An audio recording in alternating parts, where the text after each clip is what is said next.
Hey everybody, welcome to the weekly Art of Divination podcast. Tonight we're going to be talking about Beltane. It was pretty interesting, Ken learned a lot. There was going to be a Beltane ceremony at the weekend, but that unfortunately has been canceled because of family things. So we're going to see what we can do about working out another location where people that are interested can participate in these ceremonies. Excuse me. It turned out to be a beautiful day today, didn't it? Yes, it did. And I imagine everybody's noticed the different surroundings, the different tapestry behind us. And that is because of the new counter in the store. It's too heavy to move. So we had to find another way, and now we get to have a different view. So the mental health support group, peer-to-peer support group, meets tonight. They meet 6 to 8 p.m. at the McLean and Pooling Pharmacy. And one of these days, now that things are settling down, I am really going to get on fixing that page up and sharing the link on our page. And another one we noticed is the Picture Shelter SPCA, is asking for donations of wet cat food. That's something they're really needing. And I can't remember what we normally do, talk about it at the first of these, but we do have an announcement. Mm-hmm. Ken and I were talking about it today, and with the summer, it's so busy. Everybody's having vacations and holidays. A lot of people are at the cottage and stuff like that. And plus, it's just simply nicer, and people are out more in the evenings and stuff like that. So this is going to be a new permanent thing. Every year from June until the end of August, the podcasts are going to be stopped, the community nights are going to be stopped, and the workshops are going to be stopped. And we will resume all of these activities in full force starting in September. Jackie Watson says hi, everyone. Hey, Mom. Hey. How are you? It's nice for you to watch. All of these extracurriculars are going to be resuming starting in September, and we will come back full force. That gives Ken and I a little bit of a break because as the nicer weather approaches, and with this new location especially, we're really busy through the day now. And it will give us a chance to get used to the new groove. Darlene Gordon says hi, everyone. Hey, Darlene. It's nice for you to join us. So our next workshop is going to be May 15th, if there's enough interest. It's going to be held at the store, and we're going to do a garden workshop, like a witch's garden. You're going to learn a lot about herbs and how to take care of them, what's compatible with what, and just a lot of information about them. There is a fee of $25. You'll receive a nice big planter. The dirt will be provided. The plants will be provided. So we only have space for about 7 people for that one. And the cutoff date for reserving for that is the 12th. If there's not enough interest or enough people signing up for it, then we're just not going to do it. And that's part of the reason, too. We're realizing that people are just doing their own thing more in the summer. There's nothing wrong with that because we want to be doing our own thing, too.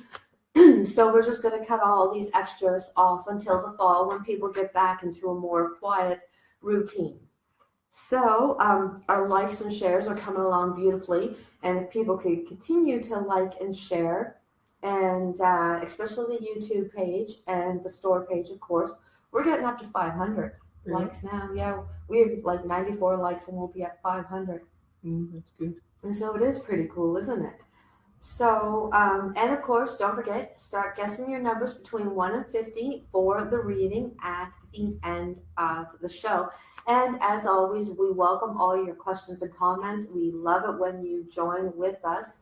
And we look forward to it. And we'll try to answer all your questions to the best of our ability. Oh, and don't forget, we're still inviting people to come in and sign the petition at the store.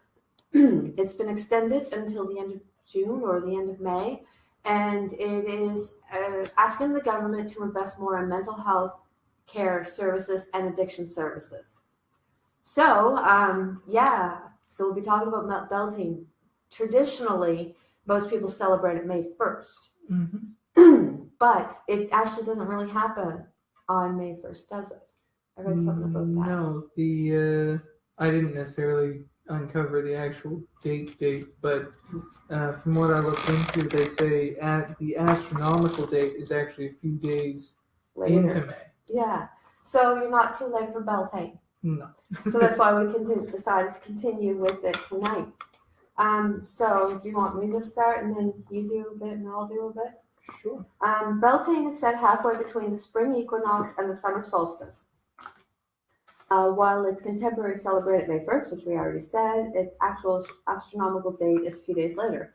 In ancient Irish mythology, it was customary for them to light green bonfires to symbolize purification and transition. So that's going a lot with what's going on in the daily readings. Transition. Right now, especially with all the energy that's going around, Mystic Mike was telling us about it, what's coming up, all these rare moons and stuff like that.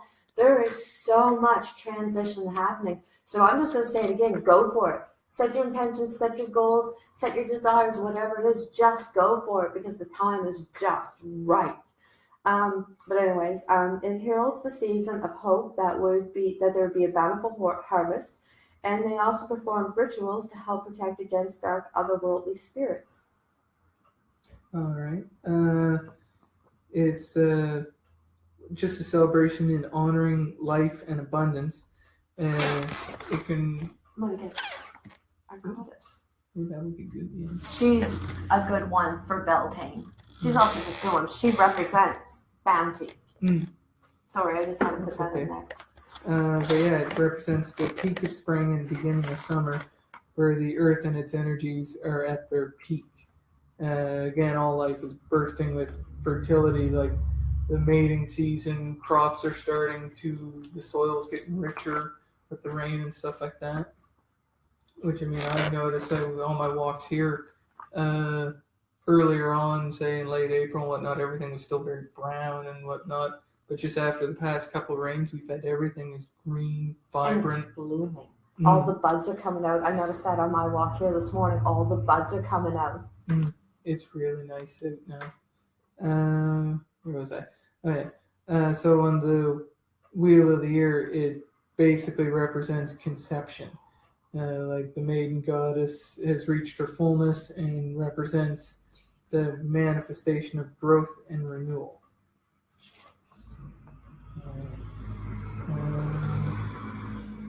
Did you want to? It doesn't matter to me.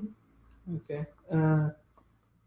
One of the pages I found research that I was researching on said Flora, who in ancient Rome was like the goddess of spring, she represents natures and flowers, and at this time she's known as the May Queen, and the one they refer to as the young Oak King, also known as the Green Man in ancient lore, falls in love with her, and their union around Beltane is consummated, and they form Hieros Gamos, and that's Greek for holy marriage, and it's been called the union of earth and sky.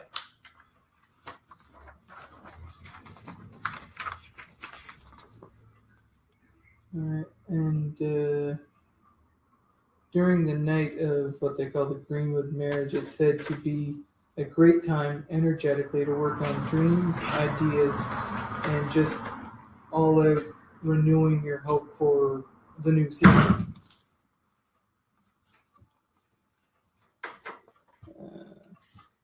Beltane is also a fire festival. One of my favorite series of books, The Outlander. I love this series. I've been in love with it for years and years and years. Anyways, it's about a woman in the 1940s, and they did a ceremony around a henge in Scotland, right? And during these holy days, these old holy days, these henges would be activated, and it sent it back through time, 200 years. Because in all the stories, you know, like fairy stories, changelings and stuff like that, it's always 200 years. So she steps through the henge on Beltane and takes her back to the time of Culloden. You might really enjoy that series. That'd be cool. It's called The Outlander by Diana Gabaldon. It's fantastic. So there's just so much lore and even fictional lore around these old holy days. So when it says that Beltane is a festival of fire, excuse me, I've been talking a lot today doing some readings. Beltane originates from the ancient Celtic god Bel, which means bright one, and Teen, which means bright fire. So that's how you get Beltane. In some traditions, fires were lit to honor the sun and hopefully encourage Bel and the sun to give off enough light to nurture the coming harvest as well as protect the community. Many communities, a lot of fires were put out, and they would build a huge bonfire in the center of the community, and they called it Teen Egan, the need fire. And some people would jump through the fire to purify themselves and bring fertility. Couples would jump it together to further pledge themselves to each other, and cattle was often passed through the smoke, as it was believed to protect them from disease and bring fertility to the breeding herds. I'm just going to point out, it's not so different a concept from our smudging. No. We use that smoke to purify, to cleanse, get rid of negativity. So many cultures around the world have used smoke for purifying purposes.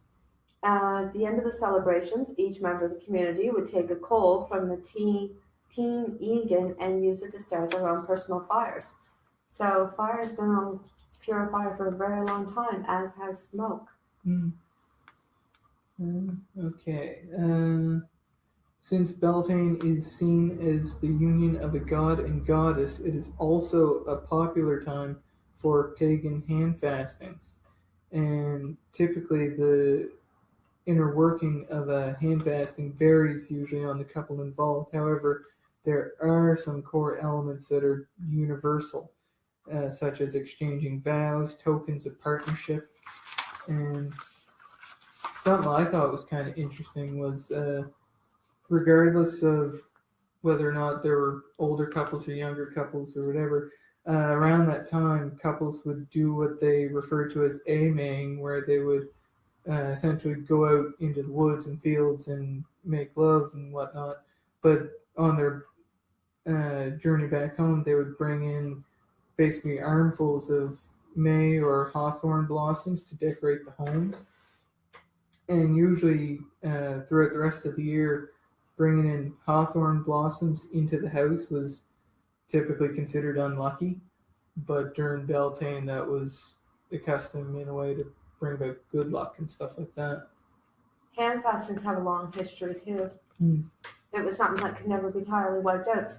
Scotland, where a lot of the areas were so remote, especially way back in the day, they would hand fast until they could get to a priest, and it would last for a year and a day, and you could either go formalize it with a priest, or you could dissolve the union. Sorry, I know lots of useless information. It's okay, I know a lot of useless information myself. So we'll fill in all kinds of tidbits. But if you have any questions or comments, we'd love to hear them. And don't forget to guess for the reading, just so you get numbers. Okay. All right. The maypole is a popular image of May Day in Beltane. And it's a giant pole, often made from birch, inserted into the ground, representing the potency of the god. The ring of flowers at the top of the maypole represent the fertile goddess. Its many-colored ribbons and the ensuing weaving dance symbolize the spiral of life and the union of the god and goddess, or the union between earth and sky. It was cool. We've danced around maypoles before. Oh, yeah? We used to belong to a group called the SCA, Society of Creative Anachronism, and they'd recreate history. And that was my first experience with maypole. And it's super cool. There has to be do you remember when we held the event up in the church up there? We had a maypole there. But you had to have a certain order of people going to get the weave right. It was so much fun. The kids and everybody enjoyed it. That would be cool. It was really cool. But we used PVC pipe. There are different types of colored ribbons they use too, like the colors of Beltane are green, red, white, or silver. Green represents growth, abundance, and fertility. Red represents strength, vitality, passion, and vibrancy. And white represents cleansing and clearing and the power to disperse negativity. Now this is cool. What we're about to say next. When I was growing up, just come in, Jay. It's all right. Just come in. It's after hours. When I was growing up, my dad actually did this with us, and you're probably going to remember it too. My brother's here. And so I called Mom yesterday. I'm like, Mom, has Dad always been pagan, or does he know he's not? Does he know that he's pagan? Because when I read this, I was like, oh my God. So an egg charm for Beltane, and Dad did it with us around Easter time. What you do is you would poke holes in both ends of the eggs, and you take something in there and squish up the Blow yolk the egg out. and blow the egg And out. you give someone all the way. Oh no, well Dad used to have us paint it and stuff like that for Easter. Do you remember that? And my dad's Scottish and grew up in Cape Breton, so this is a tradition that was passed down to him through the years. I never really understood the significance of it until I read this. Do you remember we broke the hollow egg on the head though? Yeah. The hole on top, hole on the bottom, egg out. Yeah. So it says, think carefully what you wish for. The general rule of thumb is a brown egg for wishes involving animals and white eggs for wishes involving people and plants. For example, healing a sick animal, person, or plant. Eggs with white shells were difficult to come by, as chickens are now generally given feed, which produces a desired brown shell.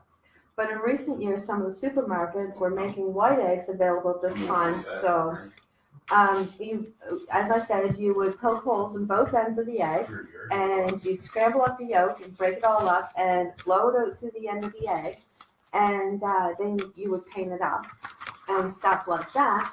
And you would put a little ribbon on it so you could hold it up.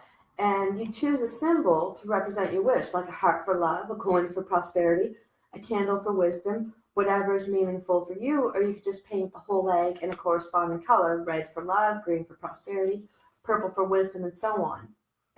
Another way to do it is to stick rose petals on for love or feathers for fertility. Again, it's what's meaningful to you. Yep. I just want to finish that part. Jackie Watson says we always had white eggs. Yeah. Yeah. So I guess we were always making wishes for people. But yeah, I called my mom. We always did though. What? We always did. Yeah. Wish for people. Yeah. So I just thought that was so cool. I don't think Dad realizes he's a pagan. No.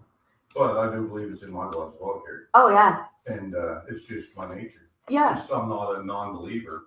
It's just You I'm worship more pagan. nature. Yeah. You know I what do. I mean? I'm more of a Wiccan kind of guy. Yeah, or pagan. Pagan Pagan. just simply means country dweller, old beliefs, the old gods, the old And that's nature. me, old God, old belief. I read a lot about the Old Testament, but I'm not religious.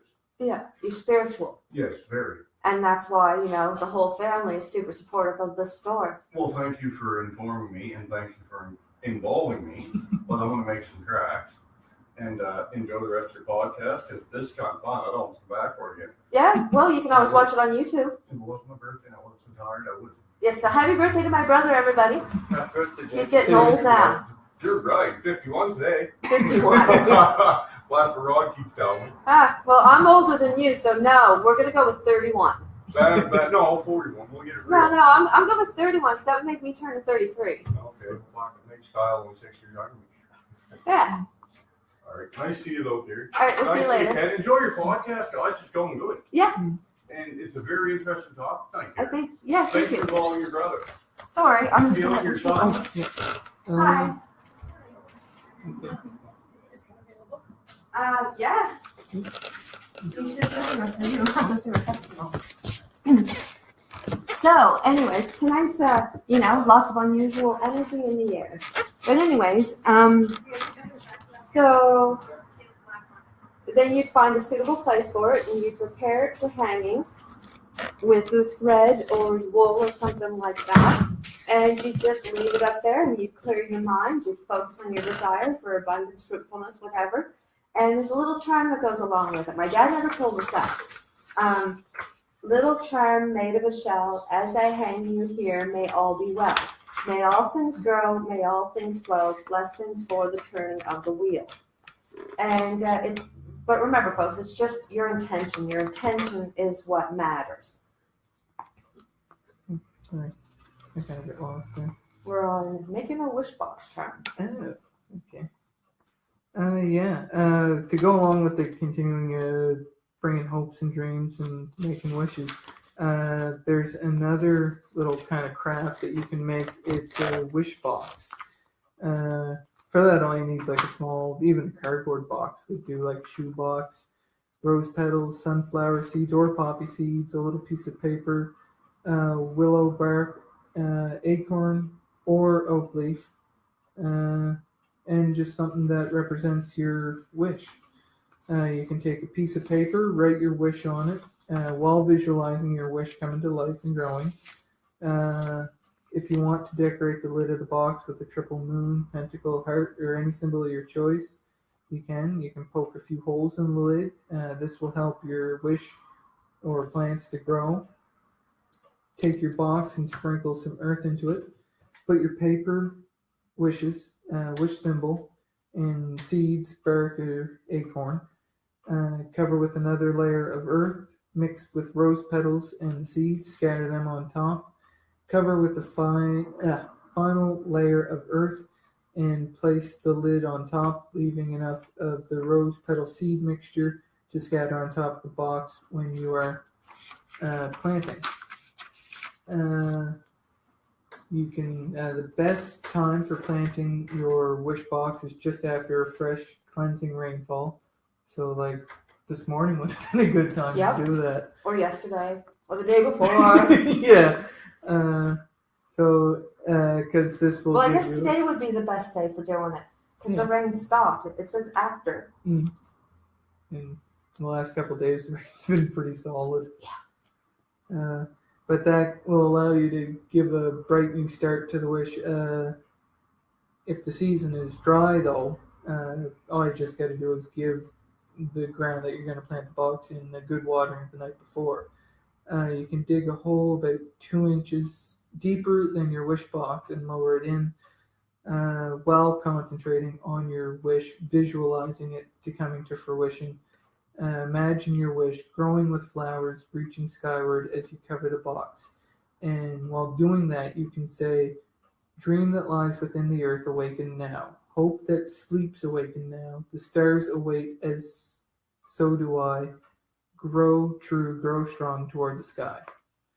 And a couple different symbols or things like tokens for wishes that you can put in your box, or say if you want to make a wish involving love or marriage, then pieces of gingerbread, or if you're looking for a new job, copper coin, or for abundance, a silver coin.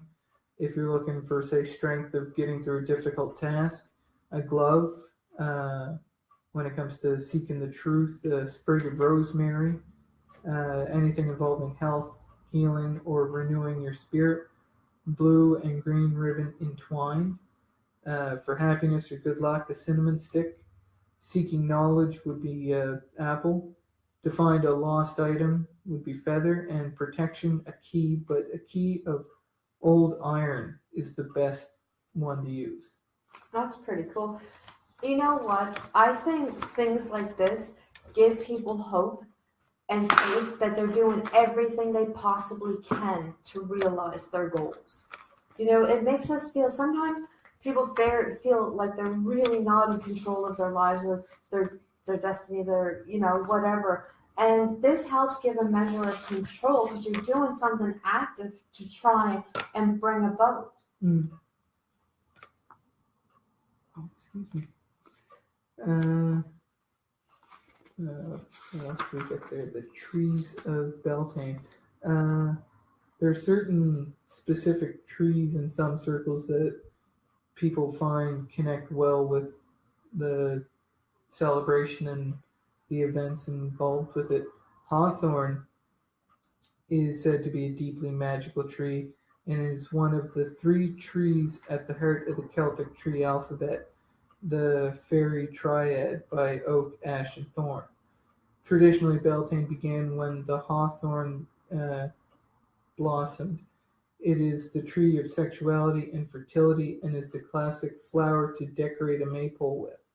It was both worn and used to decorate the home during Beltane. Do you know what else hawthorn is good for? What? Lowering blood pressure. Really? Mm-hmm. But I wouldn't do it without talking to your doctor. Don't just go on me.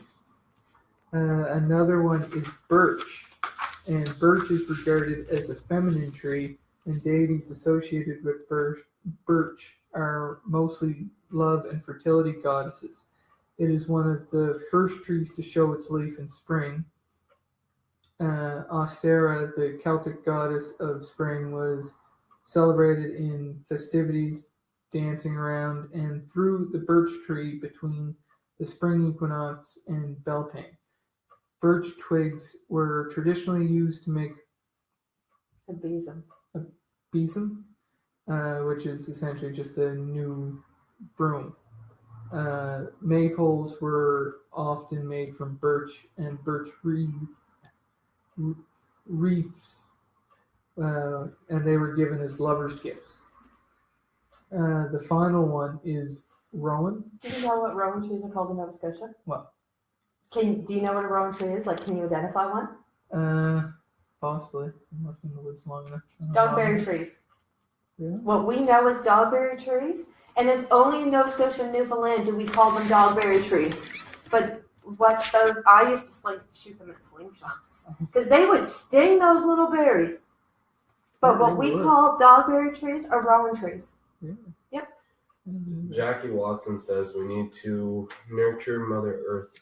You're so right, Mom. We Yeah. do. So I guess I was insulting it when I was using the rowan tree as a slingshot weapon. I was a kid, I didn't know any better. But rowan is seen as a tree of protection and healing. See? I was justified. Branches of rowan were placed as protection over the doors of houses and barns at Beltane to protect from increased fairy activity as they woke from their winter slumber. Sprigs were worn for protection also. Rowan berries have a tiny 5-pointed star on the bottom reminiscent of a pentagram. And that's kind of funny that they were using that, because I remember reading years ago in a book, it was about just sort of myths and legends of the East Coast.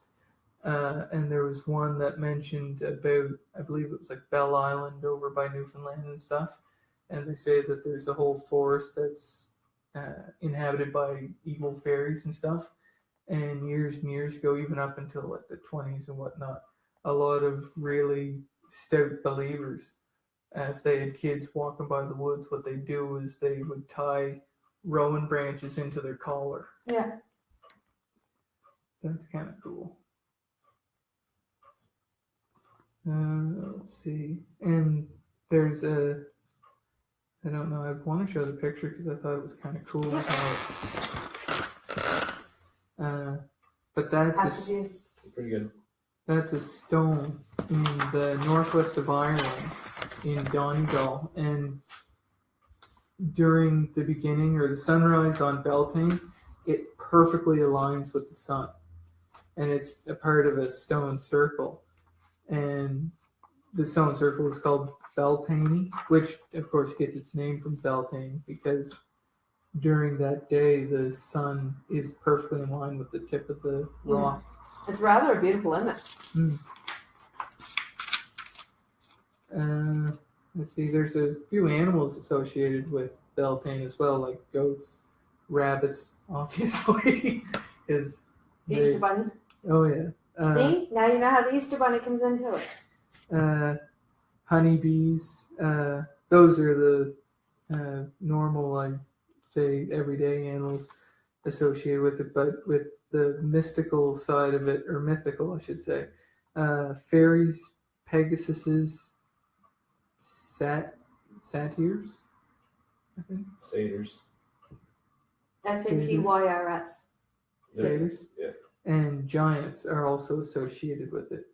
And of course, dairy foods, eggs, stuff like that are in tune with the season because eggs especially because they're abundant. I just had an epiphany about eggs. Yeah. That's why friggin' Easter eggs are associated with Easter. Hmm. Because of the whole Beltane. And the whole fertility aspect, growth, and yeah. That's pretty cool. I always used to get my kids, and we used to get one of those stupid chocolate eggs with their names written on it, and that's how they'd know their pile of Easter loot, right? Mm-hmm. And in a house with as many kids as me, it could get pretty confusing. So that's how I always differentiated each kid's pile of Easter stuff. But I never understood how eggs were associated with Easter until now. I know, it's blowing my mind. And of course, sweets like honey and oats are all typically Beltane orientated. Even to some extent, like ice cream or vanilla ice cream and egg custard are traditional fare for Beltane. I like ice cream. I like custard. So you've got a little Beltane prayer to Hearn, the horned god, who's also known as the Green Man. Alright, do you wanna, or It doesn't matter to me. yeah, I'll give her a go then. But I found this one online, and it's just at Beltane, the land is in full bloom, and all of nature is growing wildly. The horn god Hearn, the hunter, rules this time of year. He has the horns and cloven feet of an animal and the body of a man. In Celtic traditions, this male spirit of nature is the untamable, instinctive wild man of the forest, and he brings his exuberant sexual energy to the sacred marriage with the fertile earth goddess. Hearn also leads the wild hunt and directs the souls of the dead in the underworld. That's pretty cool.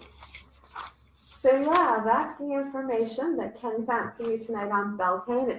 For me, it ties a lot of things together, and it makes tremendous sense, and I understand a lot more about the holidays growing up. I'm still convinced my dad is pagan and doesn't know it yet, and but it's kind of really awesome to know that these pagan traditions were a part of my life growing up. I feel really fortunate, even though I didn't see the significance then, but it kind of makes the puzzle all fit together now. But it is, are we we're a little bit early, aren't we? I actually got a question. What's that? So speaking of the Earth Man, The Green Man? the Green Man, you said that he has feet like a goat, right? Yeah. But a body of a man. Mm-hmm. Could that relate to other stories of myth relating to, like, for example, like scary stories or native like stories? Yeah, Goat yes. Man or something, or Hearn, I've seen all kinds of variations of Hearn, and sometimes he's like the father, really kind. Other times he's like hunting people down. Yeah, because I've read quite a bit on one native story, which led me to a few other stories, and in other ideologies they call him the Goat Man, or half man, half goat, or what the original name of him is, the Green Man. Do you guys think it might have branched off? I think when there's smoke, there's fire. And if different cultures have different representations of them, there's got to be something there. Mm-hmm. That's what I think.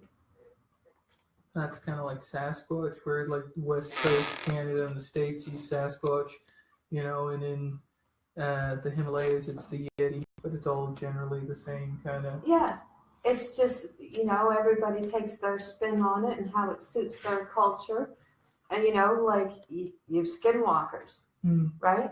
And there's different variations of them, like shifters that turn fully into a coyote, and they are just like the spirit of chaos. Or you have like bad shamans that would like put a coyote skin on them and cause harm and evil to the villages.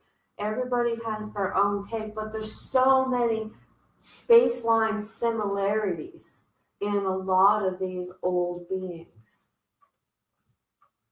So where there's smoke, there's fire. That's what my mommy always told me. But we are a few minutes early tonight, and we've had a couple distractions and stuff like that. So have people been guessing their numbers? Yep. Alrighty, well, does anybody know? Kyle picked the number for tonight. So Kyle picked... The person that's closest to it went over by one number, and that would be Darlene Gordo. She had a guess of 25. There's no one under? The person that's under it is like 6 and 5. It's closest without going over. Okay. Unless nobody. Then we go to the first one who went over. So the person that would have won that is Janice Aitwin. So Janice, looks like you won yourself a reading tonight, and it's nice to see you joining us. I have to admit, I do miss the hellos from everybody. I really love hearing that you're there, and So I got to find something to set these out on. I got books right here. I was just procrastinating. I'm good at procrastinating. But we hope you all enjoyed the information, and the show tonight, as always. So, Janice, let's see what the cards pop up for you. You have the Queen of Cups, which represents fertility, but it's in reverse. You have Strength, which is in reverse. You have the Ace of Pentacles. Are my cards backwards? They're all in reverse. Nope, the Star. So, Janice, I'm thinking you've got a lot going on in your life right now. So, as I said, in a reading, this card could indicate a pregnancy, but also, if it's reversed, it could be a loss of fertility. Jackie Watson says that she loves the podcast. Thanks, Mom. But anyways, as I was saying, it can represent a loss of fertility. So if it comes out in placement during a reading, that's generally how I interpret it. But it can also represent a person. This person could be very maternal, very nurturing. So when I'm not doing an actual reading with a person, it's a little bit harder for me to narrow down on the interpretation. It's a motherly woman, one that's there for comfort, for guidance, to pick you up when you're feeling low. So it's all of those things. So the Strength card in reverse tells me that you're feeling overwhelmed in a situation right now, and you just are struggling to see how you can get through it. But just remember, the strength is in you. You have it all along, and you can find your way to where you need to be. So the Ace of Pentacles indicates new financial situation. Maybe you're going back to work. Maybe you're looking for a new job. Maybe your partner. Maybe it's an investment that's starting to pay off. Somehow there's more new money coming into your life right now. And the Star indicates balance. And that means that in everything, for my favorite saying, scientific principle and saying, is for every action, there is an equal and opposite reaction. And that's basically what this card represents. If you do this, then this happens. So if you're depressed, you're going along and you're not in a good place in your head, in your heart, you're not in a good place spiritually, then your vibration is going to be lower and you're not going to see all these positive things around you. But if you're in a good place and you're putting out good energy, then you're going to see all the positives. And sometimes it doesn't have to be a big thing to see. Sometimes it's a very small thing, such as noticing the blooms on a plant, that the life is coming back, that warmth is coming back to us. Do you know what I mean? So this tells me you need some balance, and for every action, there is an equal and opposite reaction. So remember that what you're doing, it all has to work out together to have that positive and negative flow. One thing that kind of hit home today is you can't appreciate the good unless you enjoy the not so good experiences in life. If every day was perfect, then you'd stop appreciating the perfect every days, and it would become taken for granted. It would become exploited. So, and that's what the balance is all about. Where, I just totally lost my train of thought, but it was about in enjoying the good because you have the bad and balancing. So that's what it's all about, is balancing and remembering that principle. For every action, there's an equal and opposite reaction. If you'd like to come in and talk to me more about your reading, then we can do that. But there's some things that I do try to keep discreet. I'm not very used to still struggling with doing very open readings that everybody can watch. So you can always come and talk to me about it. So I guess that's really kind of the end for tonight, isn't it? I still don't know what time it is, but I've been doing a lot of talking today and my throat is really dry. It is 7:40. No, I feel so horrible ending it early, but I really have nothing left to say. Come join us for our Witch's Garden workshop. Oh, and Art at Night. Don't forget Art at Night. 2 of the artists from the store are going to be having displays at the Art of Night. I am definitely going to go. I would love to see what they brought. And in a day or two, we'll have next week's topic. And as I said, at the end of May, we're going to put the podcast on hold for the summer. Janice Acorn says thank you. You're welcome, Janice. I hope it was helpful and useful. But we are going to be putting the podcast on hold for the summer. We're still going to do the daily reading. Yeah. Is there anything else that you wanted to mention? Nothing that comes right out to mind right now. No. All right, well, it is a beautiful evening, and I am so It sorry is. to cut. You know what? The biggest reason we're giving ourselves a break this summer is so we can enjoy the evenings. Let's be honest. I think it would be kind of really good for a break because that way we can structure and plan better. We and can. really formulate good ideas But for we the can podcast enjoy and stuff. the nice evenings, too. Oh, yeah. We're selfish creatures. We want to have some of our summer. So that is it for tonight. So sorry to cut it short, but I wish you all love and light and the very best day, and hopefully tomorrow will be a beautiful day as well. And 10:45, we'll be doing our daily reading as usual. And so I wish you all love and light and the very best evening. But Short and sweet. yeah. I'm done.